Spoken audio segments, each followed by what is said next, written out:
أعوذ بالله من الشيطان الرجيم.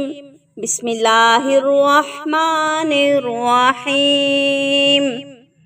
يسألونك عن الأهلة قل هي مواقيت للناس والحج وليس البر بأن تأتوا البيوت من ظهورها ولكن البر من اتقى وأتوا البيوت من أبوابها واتقوا الله لعلكم تفلحون.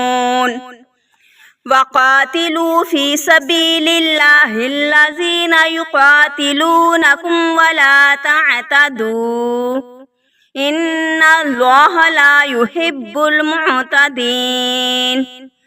واقتلوهم حيث ثقفتموهم وأخرجوهم من حيث أخرجوكم والفتنة أشد من القتل ولا تقاتلوهم عند المسجد الحرام حتى يقاتلوكم فيه فإن قاتلوكم فاقتلوهم كذلك جزاء الكافرين. فإن انتهوا فإن الله غفور رحيم. وقاتلوهم حتى لا تكون فتنة ويكون الدين لله فإن انتهوا فلا عدوان إلا على الظالمين.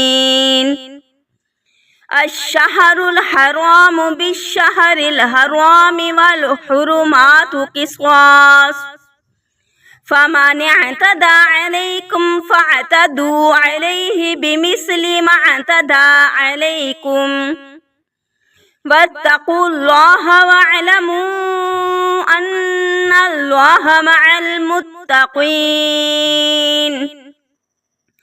وأنفقوا في سبيل الله ولا تلقوا بأيديكم إلى التهلكة وأحسنوا إن الله يحب المحسنين.